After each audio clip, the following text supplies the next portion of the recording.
Hi, இன்றைக்கி என்ன சமையல் பார்க்க போகிறோம் அப்படின்னா, கோவக்காவை வச்சு ஒரு தயிர் கூட்டு. சம்மர் சீசன் ஸ்டார்ட் ஆகிடுது. ரொம்ப காரம்லாம் போடாமல் ஒரு தயிர் கூட்டு ரெசிபி தான் நம்ம பார்க்க போகிறோம். டிஃப்ரெண்ட்டாக இருக்கும் இந்த கோவக்காய் வச்சு ஒரு தயிர் கூட்டு. இதுக்கு தேவையானது இந்த மாதிரி கோவக்காவை குட்டி குட்டியாக நறுக்கி வச்சுக்கோங்க. அதுக்கப்புறம் நம்ம அரைக்கிறதுக்கு கொத்தமல்லி, இஞ்சி, பச்சை மிளகா, இதுதான் இதுக்கு தேவையான அரைக்கிறதுக்கு தேவையானது. தண்ணி விடாமல் நல்ல கோஸாக அரைச்சி எடுத்துக்கணும். அப்புறம் தாளிக்கிறதுக்கு எண்ணெய், கடுகு, கடலைப்பருப்பு, உளுத்தம்பருப்பு, அப்புறம் கருவேப்பிலை, தேவையான அளவு உப்பு, அவ்வளோதான். இந்த ஜீரகத்தை நம்ம அதோடையே சேர்த்து அரைச்சிடலாம். சரியா? முதல்ல சொன்னேன் இல்லையா, கொத்தமல்லி, பச்சை மிளகாய், இஞ்சி அதோடையே சேர்த்து ஜீரகத்தையும் அரைச்சிக்கோங்க. அவ்வளோதான் இதுக்கு தேவையானது. லாஸ்ட்டாக நம்ம தயிர் விட போகிறோம். அவ்வளோதான். அதால் இது கோவக்காய் தயிர் கூட்டு. வாங்க எப்படி பண்ணுறதுன்னு பார்க்கலாம். ஈஸியாக பண்ணலாம். இந்த சம்மருக்கு ரொம்ப ரொம்ப நல்ல ஹெல்த்தியான ரெசிபி. நீங்கள் தேங்காய் எண்ணெய் வேணாலும் விட்டுக்கலாம், இல்லை நார்மல் ஆயில் விட்டாலும் விட்டுக்கலாம். அது அவங்கவுங்களோட இஷ்டம். எண்ணெய் சூடாகட்டும். இப்போ எண்ணெய் காஞ்சாச்சு. கடுகு வெடித்தோடனே கடலைப்பருப்பு சிம்லியே வச்சுக்கோங்க. உளுத்தம்பருப்பு,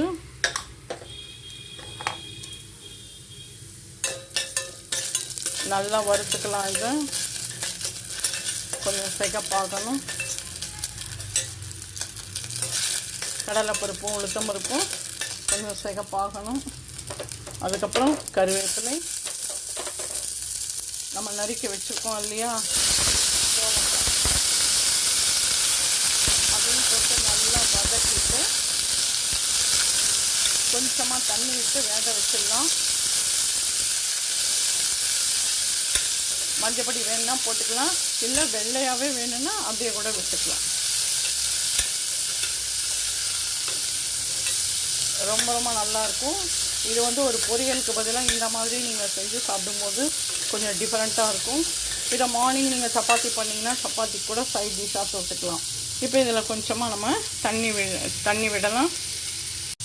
இப்போ தேவையான அளவு தண்ணியை விட்டுட்டு கொஞ்சம் நேரம் மூடி வச்சிடலாம். இது கொஞ்சம் வேகட்டும்.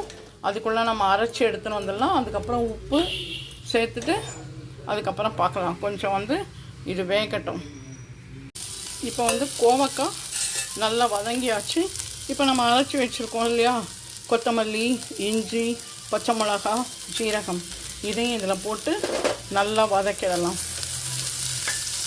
வதக்கிட்டு இதுக்கு தேவையான அளவு உப்பு,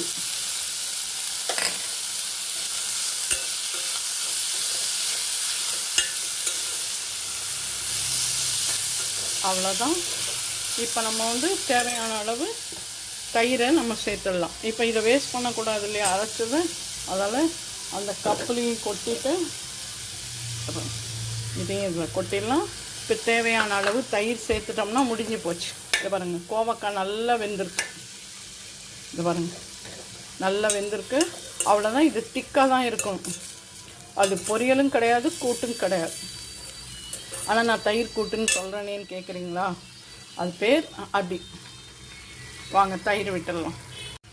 இப்போ பார்த்திங்கன்னா எல்லாம் ரெடி ஆகியாச்சு. இப்போ தயிர் வச்சுருக்கோம் இல்லையா, உங்களுக்கு எவ்வளோ தயிர் வேணுமோ அந்த அளவு தயிர் விட்டுக்கலாம். பார்க்கவே எப்படி இருக்குது பாருங்கள், பச்சை கலர், வெள்ளை கலர் எல்லாம்.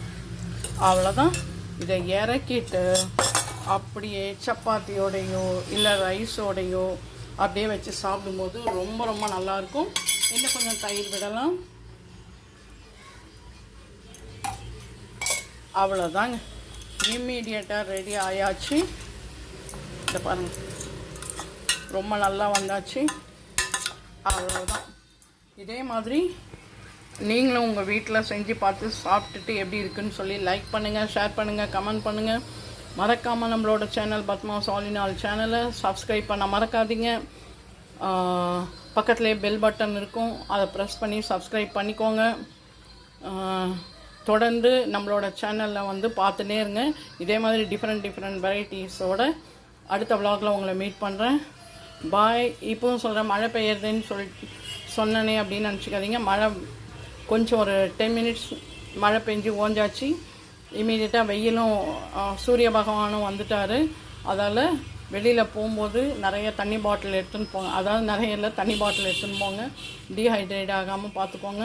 உடம்ப ரொம்ப கேர்ஃபுல்லாக பார்த்துக்கோங்க. பாய். Take care.